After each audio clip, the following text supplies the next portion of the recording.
So I'm now going to talk about the wider cultural problems for women doing martial arts. This is another video response to Freddie Lee asking, where are the women martial arts masters? Now, the wider cultural problems, I'm going to have to spread it over a few videos because it's quite a big issue, and frankly it stops women even going to lessons in the first place, let alone getting to master level. So yeah, I've actually identified a few factors. In this one I'm going to talk about visibility in films and TV and body image, because that is a huge one. That's probably the biggest. And then other factors I've identified, sort of broad factors, are stuff to do with confidence and strength and success. And women aren't really supposed to be any of those things. And then another factor I've discovered, women are expected to be looking for a man, and so they're not really going to lessons expecting to learn particularly, and they're also not expected to learn by other people. They're expected to just go to look for a man. They're not taken seriously. And then another big factor is that women are generally expected to be guided by men. They're expected to have a man above them. They're not expected to have agency and power in their own right. That's a huge problem. And then the final one, which really does actually cause a lot of trouble for women even going in the first place, is that martial arts aren't really very well respected or well understood, and that does just put women off. So, right. The thing is, right, you can't solve the whole culture of women for women so that women can all go along to martial arts lessons overnight. It's a big thing. You know, this is it's in everything. It's in the films we watch, it's in the TV, it's in the books we read, it's in the magazines, it's on the billboards, it's everywhere. So really it's up to you, both men and women, because women reinforce this culture as much as men, sometimes more so.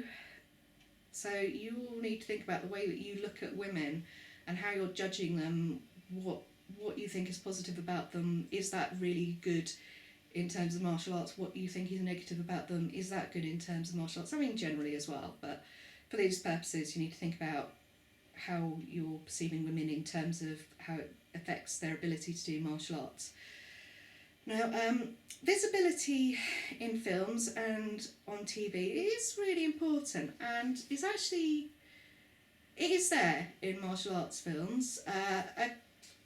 Mostly, you know, in all the kind of obscure Chinese ones that most people won't see here, as well as in the Western ones. In martial arts films, women are there. It's patchy, but they're there. You know, you've got films like Hero and Crouching Tiger, Hidden Dragon. They do, you know, they're not always there. It's usually a man as the main protagonist and a man leading everything, but they do tend to be there. Things like Buffy the Vampire Slayer and Kill Bill have been brilliant for representation of women doing martial arts and fighting. So, I mean, Buffy, it was over like 7 seasons, so that was really brilliant to see a woman developing in her fighting style over that length of time and the challenges she had to deal with. And Kill Bill, that was mostly women. Obviously there was this kind of creepy factor of them all being controlled by this man and called Bill, but that was mostly women, and it was a woman driving all of that.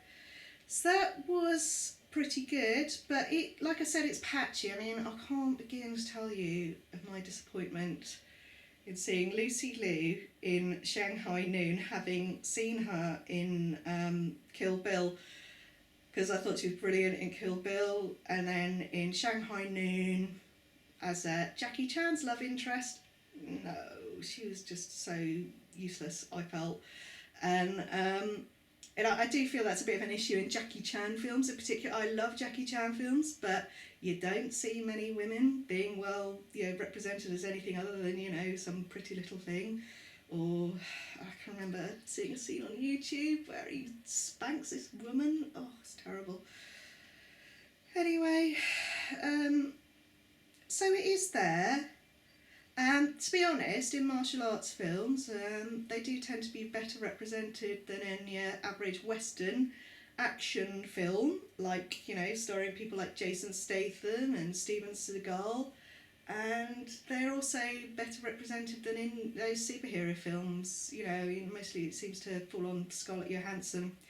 And now Gal Gadot's getting in there. Gal Gadot getting in there, and Wonder Woman, that's brilliant. But that's quite rare, really, and I think it's getting better, but historically it's not been great. So it's getting better, and this is important. This visibility is important because women do need to be able to see, and men need to be able to see that women can do this stuff before they can even think of doing this stuff themselves. Unfortunately, despite the long run of Buffy, and despite the Kill Bill films, I have known many women who have all loved Kill Bill and they've loved Buffy, but they have not been piling into martial arts lessons, and I think it's still very patchy, like how much that inspires women individually to go along to a martial arts lesson. So there's a lot of other stuff really that goes on, because that's just a very small part of the culture that affects what women do and whether or not they're even going to go to a martial arts lesson in the first place. So I start with body image, and a visible woman, Ronda Rousey. Now, so she's fallen off the radar since she finally lost a fight. But, she was visible for a while. She became a household name. She was a name that people would be able to come up with if they wanted to think of a woman MMA fighter. And, she got called fat. I saw her quoted as saying that if anyone else called her fat, she'd kill them. And, so she was still getting called fat, even at the peak of her run of 17 wins or whatever. And she was getting pictures doctored to make her arm muscles look smaller, and not with her permission. She always distanced herself from that, said that she was proud of every inch of her body. It never was with her permission, she didn't like it, but it was still happening. So we're looking at a culture here which says that women cannot be muscly, and even if they are known to be a fighter, and a woman is apparently fat even when they're not. It's just ridiculous. So even someone like Ronda Rousey is affected. Think about how women, just the average woman, is affected. I'm not well known, and I've been called fat many times by a man and a woman. I've been called fat mostly by one woman in particular, and it's quite ridiculous, really. I mean, I'm medium size, I'm not fat. Okay, so I'll just show you this is my cardigan that I'm wearing right now. This is, right, hope I can, so that's medium size, you can see that, yep.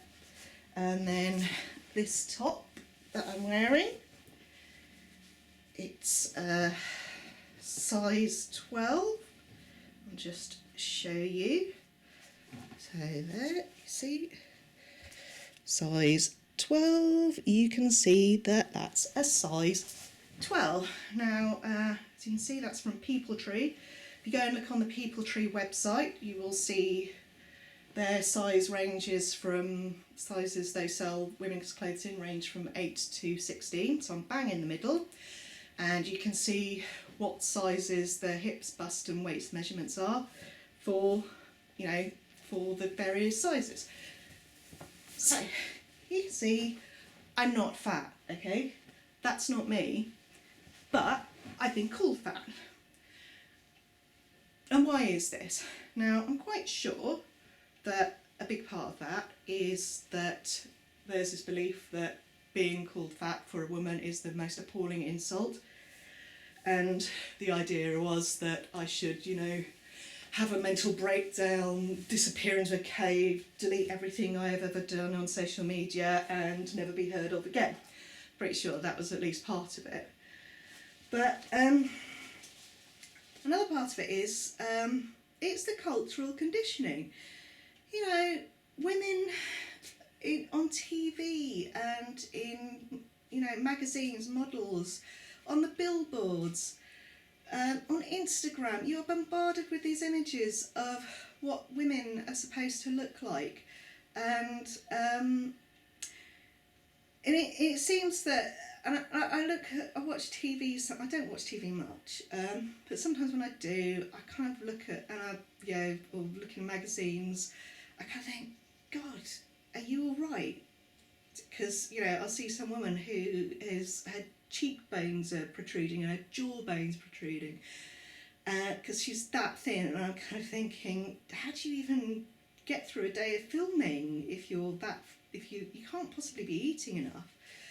But this is a kind of a size for women that is normalised. Women are supposed to be pretty much skin and bone in order to avoid being called fat, and it's ridiculous. It's like you're either thin or you're fat. And if you're not thin, then you're fat. There's not any allowance for anything in between.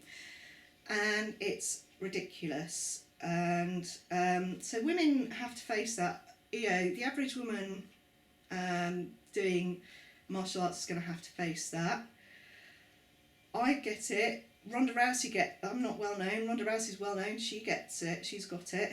She's had it. So, this is really a problem. So, if you're looking at a woman, both men and women, and you're thinking, oh, she's fat, you really should think about what you're comparing her to. Are you thinking she's fat because maybe she would need to wear minimum size 18 clothing? Or are you thinking she's fat because really she's not skin and bone, and she doesn't have her cheekbones protruding and her jawbone protruding? And you really need to think about that and whether or not that really is fat.